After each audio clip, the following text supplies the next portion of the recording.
ये एक्सरसाइज 13.1 का question number 13 है। सारे क्वेश्चन थोड़े थोड़े डिफर होते हैं, इसलिए सभी क्वेश्चन करने का प्रयास किया करें। कोई भी क्वेश्चन छोड़े ना, क्योंकि जो छूटता है हो सकता है एग्जाम में वही आ जाए। तो चलिए कर लेते हैं। क्वेश्चन नंबर 13, एक प्रशिक्षक के पास 300 सत्य या असत्य प्रकार के आसान प्रश्न, 200 सत्य या असत्य प्रकार के कठिन प्रश्न, 500 बहुविकल्पीय प्रकार के आसान प्रश्न और 400 बहुविकल्पीय प्रकार के कठिन प्रश्नों का संग्रह है। यदि प्रश्नों के संग्रह से एक प्रश्न यादृच्छिक चुना जाता है तो एक आसान प्रश्न की बहुविकल्पीय होने की क्या प्रायिकता है। आसान प्रश्न की बहुविकल्पीय, बस ये चीज आपको चाहिए। तो देखिए, एक टेबल में इन सारे आंकड़ों को सजा लीजिए ताकि फिर कहीं कोई चीजें ढूंढनी ना पड़े और आपकी बात समझ में भी आए। देखिए यहाँ पे आसान कितने हैं, 300 हैं। कैसे टाइप के हैं ये, सत्य और असत्य। और कठिन टाइप के कितने हैं, 200 हैं। ठीक, फिर जो बहुविकल्पीय हैं उन्हें भी इसी प्रकार से लिख लेंगे एक बार। 500 आसान टाइप के हैं तो 400 बहुविकल्पीय के। ठीक है, ये तो अच्छा, अगर इनका योग किया जाए 300 और 200, आसान सत्य असत्य टोटल है 500 और बहुविकल्पीय टोटल है 900। अगर टोटल आसान की बात किया जाए, अगर इधर से योग देखा जाए तो आसान 800 हैं और कठिन 600 हैं। कुल मिलाकर इधर से जोड़ो अथवा इधर से जोड़ो, ये 1400 आएंगे। ठीक है, अब देखिए समझिए, यहाँ से आपको एक चीज और करनी है कि इसने कहा है आसान। आसान को आप इजी से ई लिख देंगे और बहुविकल्पीय होता है, बहुविकल्पीय को बोलते हैं मल्टीपल चॉइस क्वेश्चंस, है ना, तो एम से डिनोट कर देंगे। ये चीज भी ध्यान रखें। तो देखिए, सरल बहुविकल्पीय, सरल या आसान भी इसको कह सकते हैं, सरल बहुविकल्पीय प्रश्न देखो कितने हैं जरा। देखो, सरल और बहुविकल्पीय तो ये है 500। ठीक है, फिर कुल प्रश्न, कुल प्रश्न भी आपको पता है कितने हैं, 1400। अब हमें चाहिए प्रोबेबिलिटी ऑफ ई और एम का इंटरसेक्शन। तो इसमें क्या है, ई और एम का इंटरसेक्शन का मतलब है कि आसान और बहुविकल्पीय।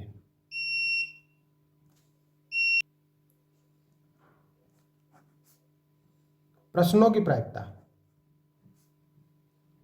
देखो क्या आएगी, ये आई 500/1400, दोनों जीरो कटेंगे तो 5/14 आ जाएगा। अब इसके बाद आप कुल बहुविकल्पीय कितने हैं वो निकाल लीजिए।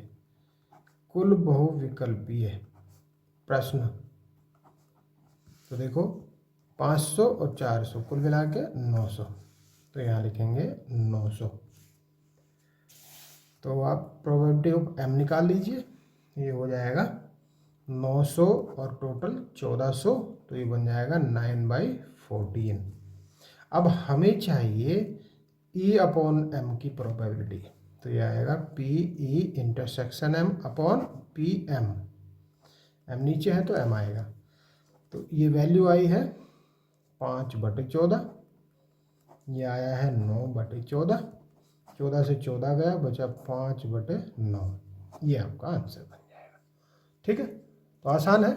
सबसे पहले किसे करेंगे, सबसे पहले देखेंगे आसान और बहुविकल्पीय। ठीक है, आसान भी हो और बहुविकल्पीय भी हो, तो ऐसे हैं 500 और प्रोबेबिलिटी क्या बनेगी इसकी, अपॉन 1400 आ जाएगा, 0 से 0 कट के 5/14, और कुल बहुविकल्पीय के आधार पे चाहिए, अपॉन में मल्टीपल चॉइस आएगा, इसलिए ये सूत्र लग जाएगा। ठीक है, क्वेश्चन नंबर 13 पे 13 हो गया, 14 पे आ जाते हैं। बहुत आसान आसान सवाल है, लेकिन थोड़ा थोड़ा सा इसमें कुछ डिफरेंस होता है, इसलिए मैं सभी क्वेश्चंस को कराता हूँ। नेक्स्ट को देखो, क्वेश्चन नंबर 14, यह दिया गया है कि दो पासों को फेंकने पर प्राप्त संख्याएं भिन्न भिन्न हैं। देखो, दो पासों की जब भी बात होती है तो सैंपल स्पेस क्या आता है, 6 × 6 यानी कि 36, कुल मिला के 36 परिणाम आते हैं। ये चीज पहले आप लिख लें। इसके बाद ये जो पहली घटना है, दोनों संख्याओं का योग 4 होने की कंडीशन देखो, ये दोनों संख्याओं का योग 4, दोनों संख्याओं का योग 4 हो, ऐसी कितनी कंडीशन बन सकती हैं? तो देखो, 1 और 3 भी 4 होते हैं, 2 और 2 भी 4 होते हैं, और 3 और 1 भी 4 होते हैं। इनके अलावा कोई और घटना ऐसी नहीं हो सकती। फिर दो पासों को देखो, ये कंडीशन लेंगे अब, भिन्न भिन्न है, सारी संख्याएं भिन्न भिन्न हैं, तो दो पासों को फेंकने पर प्राप्त समान संख्या वाले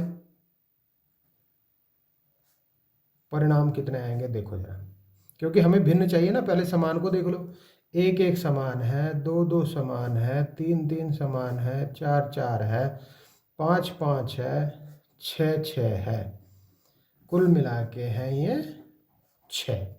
इसका मतलब जो बाकी बचे सैंपल स्पेस में से इसको घटा दो, तो दो पासों के भिन्न भिन्न होने के परिणाम कितने आएंगे देखो जरा। 36 टोटल होते हैं सैंपल स्पेस में, इसमें से 6 घटा दो, 30 आ गए। इसका मतलब यहां से जो बी आएगा वो आया 30, और ए कितना, ए के 3 आए थे, तो यहां से ए इंटरसेक्शन बी निकाल दो आप, ए इंटरसेक्शन बी। ये जो बी आया है, मैंने सारे अवयव नहीं लिखे, बहुत सारे अवयव हैं, बस ये समझ लो कि इन्हें छोड़कर सारे हैं 30, इन 6 को छोड़कर, तो ए इंटरसेक्शन बी आ जाएगा। इनमें देखो, 1 3 होगा, बिल्कुल 3 1 भी होगा, ये भी होगा, लेकिन ये नहीं होगा। क्यों? क्योंकि ये छोड़ना है, ये इसमें आ गया ना, इसमें ये नहीं आएगा। बस ये चीज़ सोचनी है, इसमें बहुत आसान सा सवाल ही बन जाएगा। तो probability of A intersection B equal to आ गया 2/36, यानी कि 1/18 आ गया। अब फिर पी बी भी चाहिए, तो ये आ गया 30/36, यानी कि 5/6, 6 से कट जाएंगे। अब हमें क्या चाहिए, तो पी ए अपॉन बी चाहिए, ये हो जाएगा P A intersection B upon P B, value 1/18 और इसकी 5/6, तो ये कट जाएगा। देखो 6 ऊपर आएगा, नीचे 5 × 18, काटो जरा, 6 × 6 = 18, तो 1/15 आपका आंसर आ जाएगा। ठीक है, तो ये चीज़ आपको करनी है, आसान है ना। तो भिन्न भिन्न होने के लिए क्या कर लिया, भिन्न भिन्न निकालने के लिए समान घटा दिए हमने, तब भिन्न भिन्न अपने आप आ जाएंगे। समान ही है, क्लियर है स्थिति। Okay, next question, question number 15, एक पासे को फेंकने के परीक्षण पर विचार कीजिए।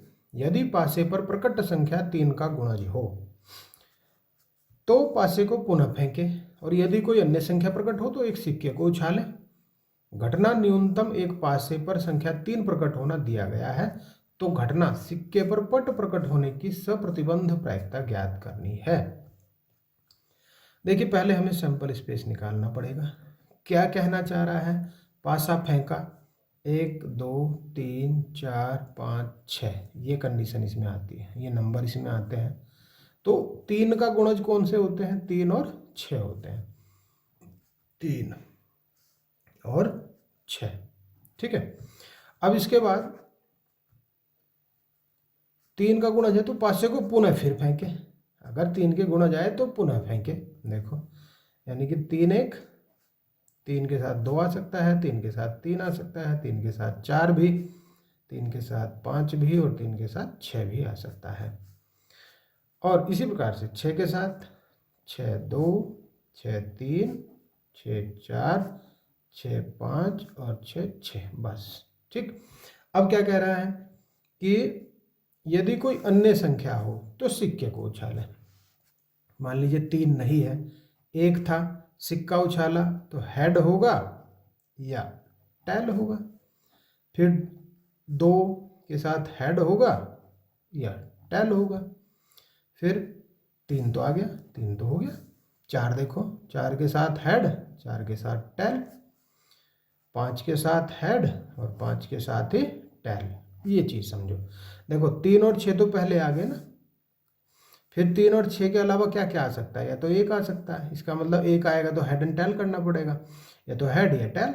2 के साथ भी हेड या टेल, 3 फिर यहाँ ये आ ही गया है, 4 के साथ हेड टेल, 5 के साथ हेड टेल, लेकिन 6 नहीं आएगा क्योंकि 6 यहाँ आ गया। बस अगर आप ये सैंपल स्पेस इसमें समझ गए फिर कोई दिक्कत नहीं है, क्योंकि नंबर ऑफ सैंपल स्पेस यहाँ से कितने आएंगे गिन के देख लो, 1 2 3 4 5 6 7 8 9 10 11 12 13 14 15 16 17 18 19 20। ओके, 20 आ गया। अब देखो घटना पहली वाली, घटना पहली कह रहा है कि सिक्के पर पट आने की घटना। देखो जरा, सिक्के पर पट आने की घटना कितनी है ये चीज, तो 1 टी, 2 टी, 4 टी और 5 टी, ये तो है, ये है। और ये कितने हैं टोटल, ये 4 है, जरूरत नहीं पड़ेगी बल्कि इसकी तो। एफ देखो दूसरी घटना क्या कह रहा है, ये दूसरी घटना कह रहा है कम से कम एक पासे पर 3 का प्रकट होना।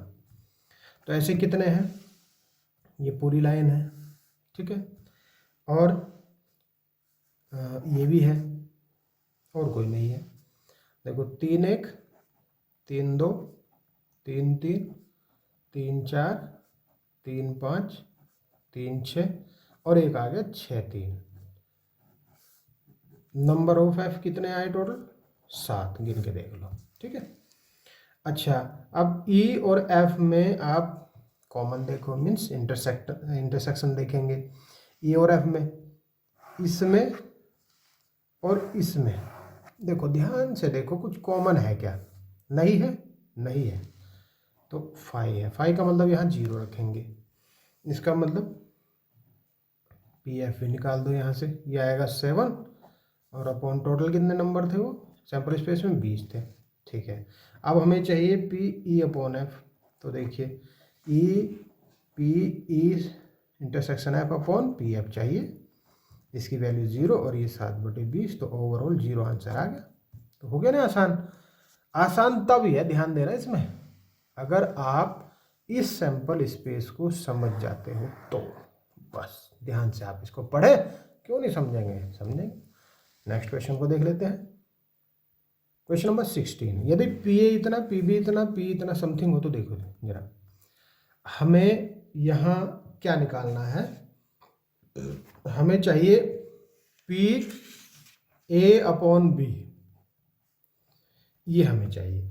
इसके लिए फिर हमें क्या चाहिए, तो P A intersection B upon P B चाहिए।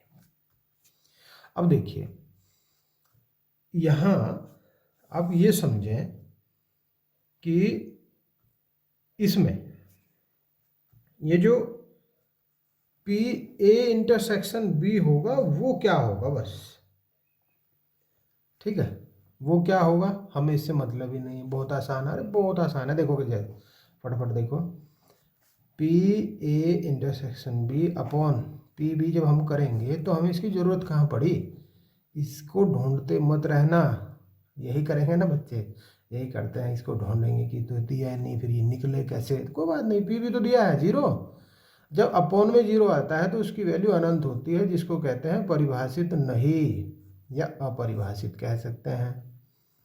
बस, तो आंसर बन गया सी। हो गया। नेक्स्ट, यदि ए और बी दो घटनाएं इस प्रकार हैं कि P A upon B is equal to P B upon A is not equals to 0, then इन चार में से कौन सी कंडीशन, ये ऑप्शनल क्वेश्चन है।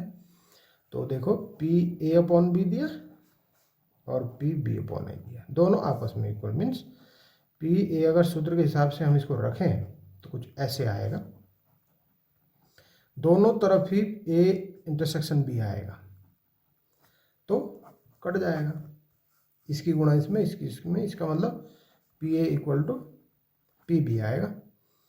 और ये ऑप्शन आपको दिख भी रहा होगा, डी। ठीक है, हो गया। ओके, मिलते हैं नेक्स्ट एक्सरसाइज में। सारे सवाल करने के लिए तैयार रहें, सभी करेंगे, कुछ नहीं छोड़ेंगे। वीडियो पसंद आती है लाइक कर दीजिए, चैनल को सब्सक्राइब नहीं किया सब्सक्राइब कर दीजिए। Okay, thank you.